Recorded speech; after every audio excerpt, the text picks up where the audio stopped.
That ain't no problem.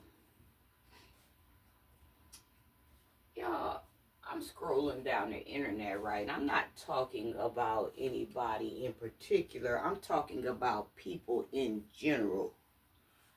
How come people don't know when that ain't no problem? They so grown. They know so much. They done did so much. They done been through so much. How come they don't know then when that ain't no problem? You know, I'm scrolling through, and it's the same thing that it's always been with these people on social media, on the internet, what the internet do to you. You know, what society do to you. And all I'm watching is a lot of men that ain't never grown before, or a lot of women that ain't never grown before because they ain't never had no growth spurt, because maybe they wasn't deserving of one, or maybe it just hasn't hit them yet. I don't know what's going on, but it's just a lot of immaturity going on with this social media. Not only with social media, out in the street, people that you see every day, people that you work with, people in your family, you know, the folks at this place, folks at that place. People, you just around a lot of people that's immature, people that's in their 50s and 60s acting a damn fool, acting like they ain't never been seen before, comparing they self to you, knowing that they used to sit in that same spot. But then once they get an opportunity, they talk about you like ain't nothing never happened before to them. Ain't nothing never went down on them. They ain't never been evicted. They ain't never been put out. They ain't never had to go back and live with their parents. They ain't never lost a job. Just just stupid ass shit that ain't about nothing. A lot of comparison, a lot of boo-boo kitty games, a lot of tag you're it games. You know, if people so grown, then how come they don't know that that ain't no problem? Whether that ain't no problem with somebody else going through, or whether that ain't no problem about what they've been through or what they going through, that ain't no problem there, Jack.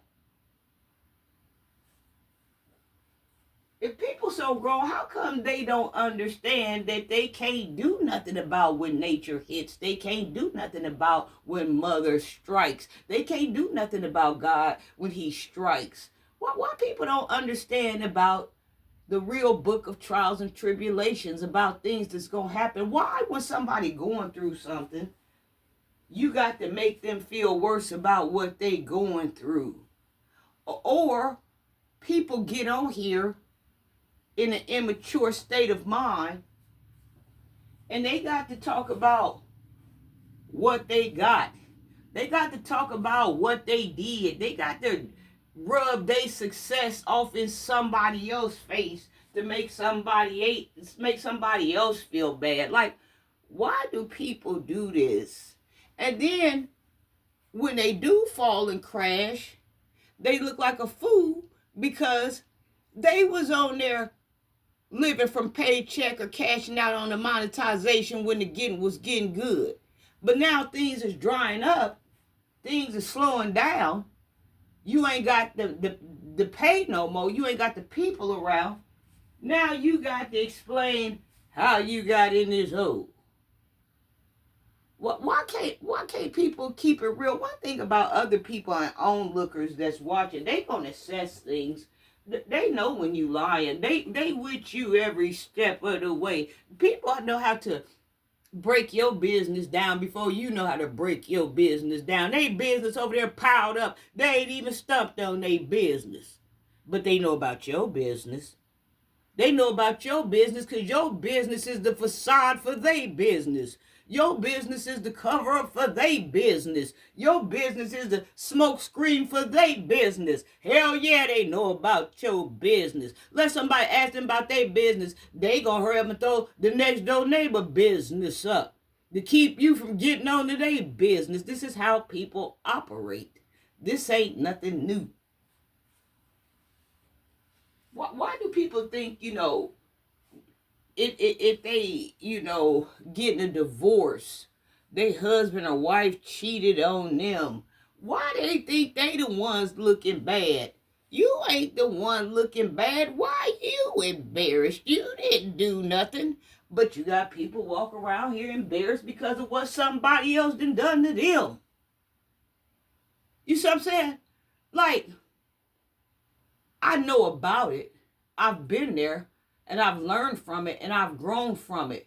It's one thing for me to be embarrassed and ashamed of something I did, but it's another thing for me to be embarrassed and ashamed about what somebody else did. I'm not going to be embarrassed and ashamed because my marriage didn't work out because my husband had 13 women and I didn't want to stand there and take it. I'm not going to be ashamed because he was up in there throwing fists upside my head and I had to pack up and leave. That ain't no problem.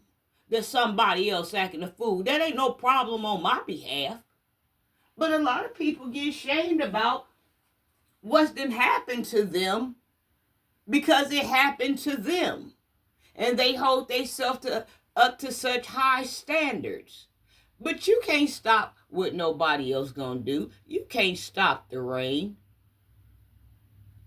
And a lot of people, your so-called friends, your so-called neighbors, they get turned on with this activity. They get turned on about the repossession man coming to haul your car off, to come to haul your truck off. They in the windows, honey. They got all eyes and nose, hands in the blinds looking out.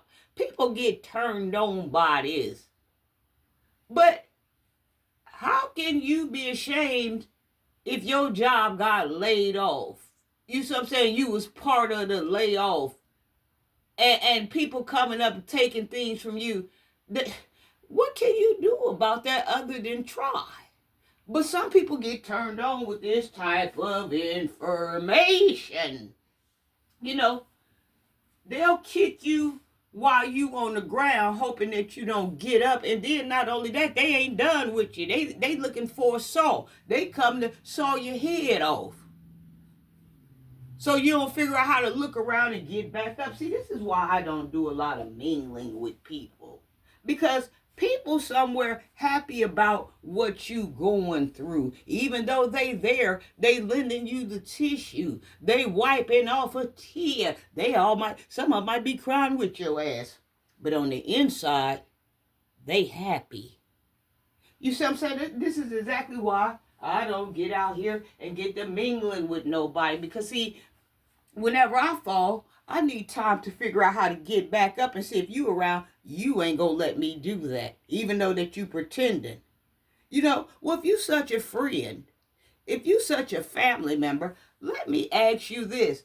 How come every time something going on wrong with me, you on the phone, you helping me diagnose this, you telling me what I should do, you pulling up for the bad stuff? But when something good happened to me, I done purchased a home, I done got a new job, I done met the love of my life. Me and my wife, we just bought some property. We just bought a boat. We just bought a yacht. We opening up our new business. Come check us out. Come patronize. Somehow you managed to get your ass out the way. Can't nobody find you. You ain't on the phone. I'm calling the number that I have reached has been disconnected. Ain't nobody seen you. Even when people don't come around no more, how come grown folks don't understand that ain't no problem? They was part of the problem. That's why it shouldn't be no problem for you to get rid of the problem. A lot of people need to start understanding when things ain't no problem. And if you around people that's judging you, comparing you, people that don't give you time to elevate and grow, you just looked at them a month ago And they had the same problem that you had. They didn't take care of it right then and there. They didn't have no $1,000 or no $600 hanging there to take care of it right there. So things had to lay around for a minute. You battling things outside of this and trying to keep a roof on top of your head. But somehow they come up on a little money or they do a little saving and they able to take care of it. Now they pointing at you like they the loan shark. What you need to do. Now they talking shit to you. This why I don't do no mingling with folks. Because they don't understand when that ain't no problem.